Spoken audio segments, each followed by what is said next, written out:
This is dedicated to the 54H troopers who gave their lives in Vietnam, to their loved ones, and to the brothers who carry them still. No one but us.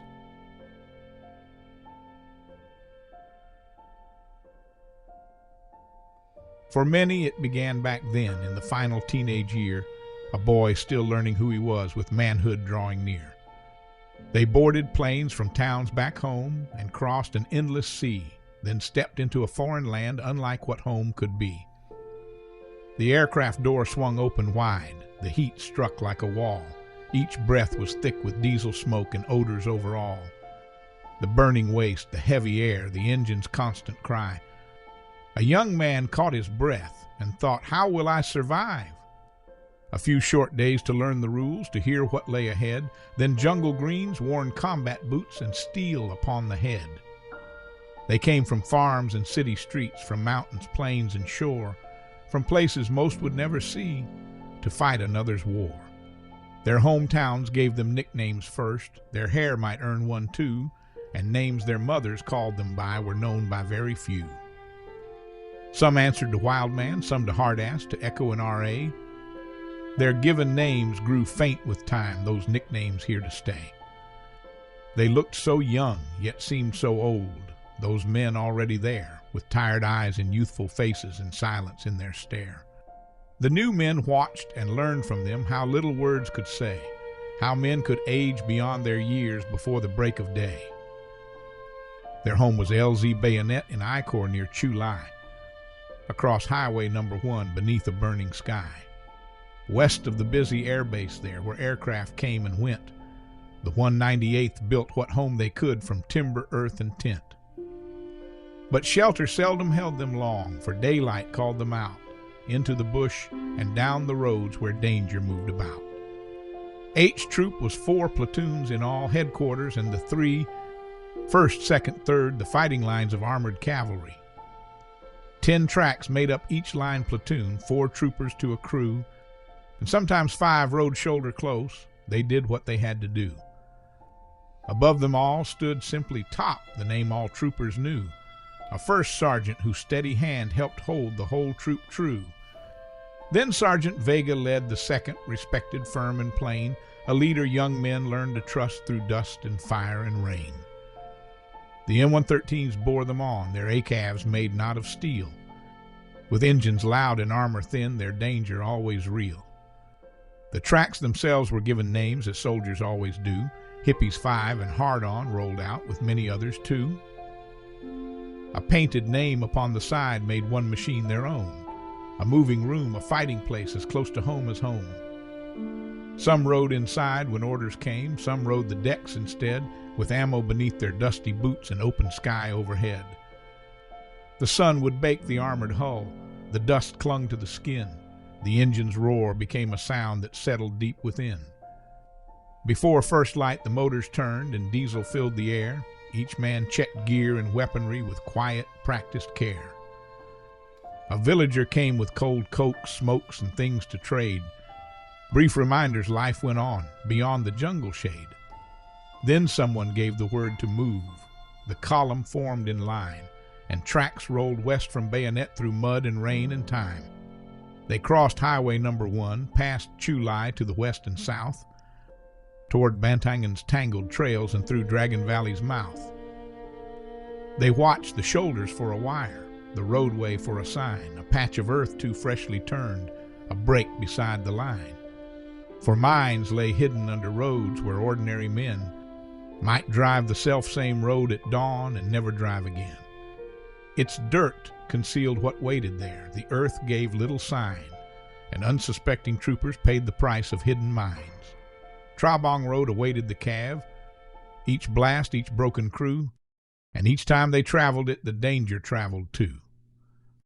November '69 brought Sheridan tanks to the line, with heavier guns, and added steel against the road and mine. The armor offered better odds, and none would call that small. Yet steel could never guard the mind from fears that gripped them all. The road still hid its deadly mines, the tree line still could fire, and every mission still demanded the courage duty required. They watched the distant tree lines hard for movement, smoke or flash, a sniper shot, a hidden mine, an RPG's quick crash. Long hours passed with nothing seen, no movement in the green. Then everything could change at once, though moments before seemed serene. The stillness shattered into fire, the jungle burst awake. Commands rang out from every side, each choice a life might take. Then friends were down and calling out, yet fighting where they fell, while every man beside them worked inside that sudden hell. The doc knelt down beside the hurt, while others held the line. One fought to save a brother's life, the rest protected mine.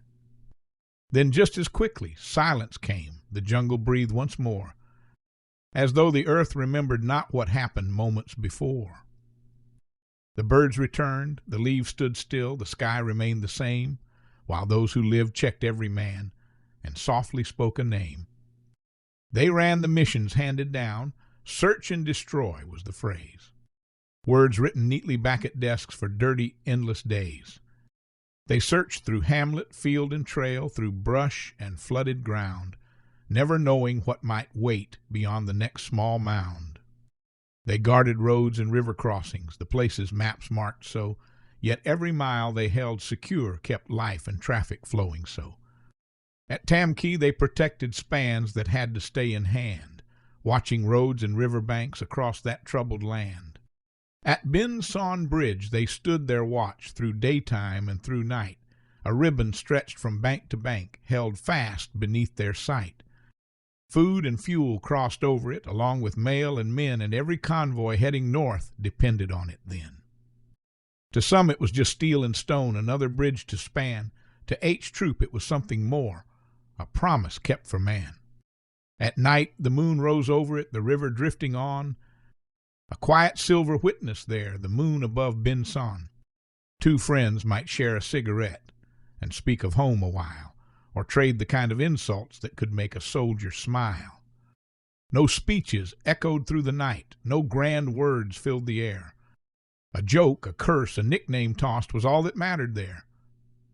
Then one December night, 67, while H Troop still was new, the bridge at Binh Son forged a name the years would carry through. The village lamps burned dim and low, with fewer men in sight. A strange calm settled near the span, before the guns that night. An RPG struck one track side, and metal filled the air. Young Chico Garcia cried, "I'm hit!" as the battle began out there. Then Bandy climbed into the smoke, looked hard and made it plain. "You're fine now, Chico, back on your gun." And courage rose again. No speech to stir 1,000 men, no grand heroic claim, just calm enough to quiet fear and call him back by name. Garcia climbed back to his post, while battle raged around, and every man who witnessed it saw courage newly found. At the far end, Cecil Smith saw his commander fall. He carried him inside the track, then answered duty's call. He closed the ramp, climbed to the gun, and took command that night. Then checked the net with Hellcat 23 and joined the bitter fight. 2 armored tracks at either end, 2 crews beneath the fire, held fast against the force that came, charges and desire. For 5 long hours the battle rose, then weakened toward the dawn. Yet neither crew released its hold, and still the bridge held on. Their commander saw how they had fought and named the truth outright. They fought like Hellcats on that bridge, and that name outlived the fight. They called themselves the Bandy Bunch and held that bridge through fire. They were troopers, and they gave all that the night required. The bridge still stood when morning came. The charges never won, and Bandy's silver star recalled what he and they had done. Yet medals never quite explain what those who served all knew. The calmest man beneath the fire gives courage back to you. It was the calm voice on the net, the hand that stopped the bleed, the friend who moved toward danger first because a friend had need. When at last the column rolled through bayonet once more, The men would count the battered tracks before they counted more. Then came the roll of every man, the answer, voice and name. Each one who stood and answered back meant one more safely came. No sweeter sound was heard at night than every voice say, "Here!" For every answer in the dark meant one more brother near. And when the whole troop gathered there, with every man accounted, tomorrow's weight seemed lighter then, though only for a moment. For everybody was a brother, whatever state or town, and for one night the war itself could not quite wear them down. They laughed at things no one back home would ever understand, for humor kept a soldier whole when reason never can. The roll call was no ceremony, no grand review or show. It simply meant the men they loved had all come safely home. But sometimes one voice did not come, one place stood still and bare, one helmet, bunk, or silent track, and everyone knew where. The engines still were started up, the orders still came on. For war does not suspend itself because a friend is gone. Replacements came throughout the years, new faces fresh and young, to take the place beside a gun where someone else had hung. They looked upon the older men, though none were very old, and saw the stare that youth can wear when youth has grown too old. The veterans guessed their ages then, as veterans always do, and wondered what the coming weeks would ask those boys to do. A replacement filled an empty seat, but it took time to fill the space within the men who still recalled a missing brother's face. Some men rotated back toward home, their duty finally through, while others climbed aboard the tracks and learned what they must do. Friendships formed through shared ordeal that words could never bind, a family born from danger faced and no one left behind. They knew each other in a way no later life could prove, a closeness forged where boyhood ended and men were forced to move. A boy among such seasoned men did what a man must do, and learned how much the heart could bear from watching others too. The seasons turned, though few could tell, one patrol much like the last, until the calendar, not the war, revealed how time had passed. As tours grew short, thoughts turned toward home, to those across the sea, to wives and girls in mothers' rooms they longed again to see. They griped about the food and heat, the stench, the mud, the rain, and dreamed about a real hot meal they'd someday have again. They carried letters near their hearts and pictures worn and creased, holding tightly to tomorrow while serving in the Asian East. As tours drew nearer to their end, the longing pulled two ways. One heart reached home across the sea, one stayed in jungle days. So going home brought questions too that followed through the years. Had all the men they left behind come safely through their fears? They were not statues cast in bronze, nor legends without flaw. They were young men doing what the frightened young men saw. They fought because the man nearby was counting on their hand, and sometimes that was all the truth a person needs to stand. Then orders came and tours ran short, and one by one they flew, leaving behind familiar roads and brothers they once knew. A uniform was folded up, the jungle boots set down. A soldier found his old job back in some familiar town. A wife and child might wait at home, an apartment, house, or street, yet everything looked much the same except the man they'd meet. Some carried steel beneath the skin, a pin to hold a bone. Some walked away without a scar, yet never came back whole. One grew a beard to hide the scars that strangers need not see, yet nothing ever quite concealed what memory chose to keep. All things considered, I am well, was often how they spoke, with pain made small by humor dry and grief disguised as joke. They seldom spoke of what they'd seen, nor asked for sympathy. They simply tried to build a life and raise a family. But somewhere underneath it all, where daily life had grown, there lived the young H-trooper still, who'd never quite come home. Yet sometimes faces once well known grew strangely dim and far, while faces lost beside the tracks remained just as they are. The mind held fast the men who fell, their laughter, walk, and tone, while faces from another life seemed barely once his own. For ordinary life returned with bills and daily strain, yet no one there could truly see what lingered in the brain. Some things were better left unsaid, for language seemed too small, and silence often carried more than words could tell at all. A birthday came with candles lit, with family gathered near, while deep inside an old clock stopped at one set time each year. To others it was celebration, a cake, a song, a smile. To him one afternoon remained as vivid all the while. At 15:45 that day, one life had reached its end, though breath remained and someone else came home to wife and friend. The years moved on for everyone. The calendar turned new, yet every birthday carried back the things that soldier knew. Some wounds are hidden from the eye, no scar their pain can prove, yet they can shape a lifetime's course, long after battles move. The body lived, the years went on, but something had been changed. The man his loved ones thought they knew felt distant and estranged. A wife might mourn the husband lost, though he was standing there, still working, laughing, raising kids, still trying hard to care. She learned which dreams would wake him fast, which silence meant not yet. She asked for little, gave him much, and loved him without regret. He smiled through weddings, holidays, to spare the ones he loved, while somewhere deep one afternoon remained untouched, unmoved. It did not simply fade with time, as some believed it should. He only learned to hide it well, as countless veterans would. There were no bandages to change, no scars for eyes to see, yet every day he carried things no one else could perceive. He sought a quiet place instead, with one who made him safe. No crowd, no party, no old songs, no need to wear a face. Those wounds were carried silently beneath life's steady tone. A veteran could fill a room and still remain alone. Yet through the family of H Troop, the burden found some rest among the friends who needed no explanation or request.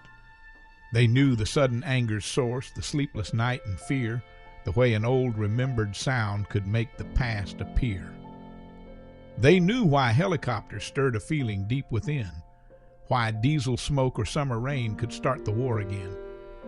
They knew why someone left a room or flinched at certain sound or scanned the doors and windows first, wherever he was found.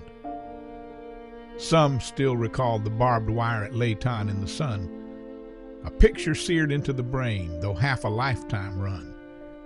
They knew that guard had never ceased, though decades passed away. Some old soldiers still stood watch at ending of each day. More than 50 years have passed. New chapters filled their lives, with children, grandchildren, quiet homes, devoted husbands, wives. Their backs grew bent, their hair turned white, their footsteps not as fast. Yet somewhere lived the teenage boy who stepped down from that craft. The battles still could rage at night, the bed sheets damp with fear. The nightmare sharp as yesterday, the distant voices clear. Replacements now were needed most, but no replacements came. The lonely watch continued on, remembered name by name. The guard remained, though wars were done, the years could not relieve the duty owed to absent friends whom every heart still grieved. Then one man took another watch with rosters, calls, and names, and searched across the passing years to gather them again. At first a telephone might ring, and neither man know how to cross the years between them there and meet each other now. So reunions brought the family back, though many years had flown. Old voices filled the room once more, and no one stood alone. Time dissolved with handshakes shared, old laughter filled the air. The decades slipped quietly away, as though they'd never been there.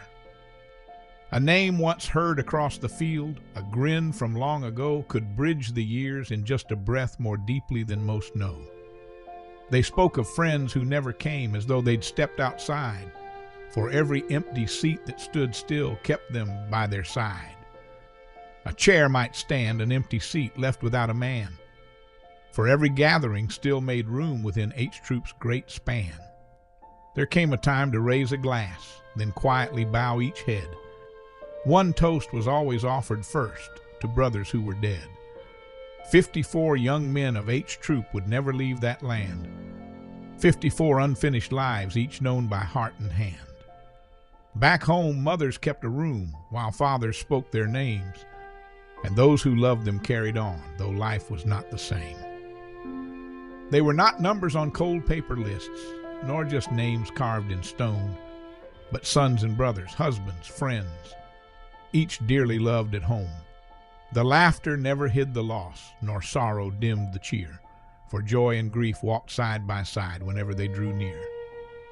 No rank remained to separate, no youth to prove once more, just aging men whose bond endured as steadfast as before. Together they remembered all, the living and the gone.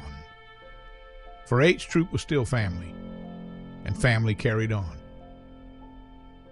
The years had taken many things, yet one gift still remained. The story of those younger days deserved to be retained. For children knew them as a dad or grandpa, calm and kind, not always seeing what had shaped the memories in his mind. They saw the gentle, patient man whose hair had turned to gray. They could not know the frightened youth who once had gone away. The photographs grew old with time, the letters slowly browned, yet every faded face recalled a brother once well found. They told the stories when they could, though never every part. Some memories belonged to words, and some stayed in the heart. They hoped that those who followed them would understand someday that freedom bears a hidden cost. Too many are asked to pay. The battles ended long ago, but one thing still was true. The greatest gift they carried home was each remaining few. One by one the roll grew short as time called each away, until the few who still remained became the ones to say, "Remember not how we grew old, nor every tear we knew. Remember those who gave their all and those who brought them through." The story was not theirs alone, but every life it touched. The families who stood waiting home, who sacrificed as much. For wives and children bore the weight when silent burdens came. They carried love through darkest days and asked for little fame. So every page that now is turned, each memory recalled anew, becomes another watch relieved by someone seeing through. For history lives not just in stone nor medals kept apart. It lives within remembered names and every grateful heart. The years will claim us one by one as years were meant to do. Yet stories live beyond our days when others keep them true. No monument of stone alone, no marble carved with names, can ever hold the living hearts of those who fought those flames. They live each time a child asks why or someone stops to hear. The voices of another age still quietly drawing near. They live when old photographs are gently passed around and someone says, "That smiling face," then speaks a name aloud. The names were spoken carefully so none would disappear, for memory lives another day each time a name rings clear. Some stories fade with passing years, their pages lost to time, yet others live because they're told in memory and rhyme. This is not just a tale of war nor battles fought afar. It is the story of young men who learned just who they are. The years could never break the bond that hardship helped to weave. For some friendships are forged so deep they never truly leave. Though time may thin the gathering now and silence claim each voice, the love they bore for one another remains a living choice. As long as stories still are told, their watch is not yet through. The story still is carried on, by me, by you. And when the final roll is called beyond this earthly plane, may every brother find his place together once again. No tracks will bear the scars of war, no jungle hide the sky. No young man wonder if this day might be the day to die. The laughter of those long-lost friends will echo strong and clear, their brotherhood unbroken still, beyond the passing years. Though many voices now are silent, their stories shall remain. They walk with us, once again, each time we speak their names. While no one could fully know the road our H-Troopers passed through, may all who read these humble words walk a mile there too.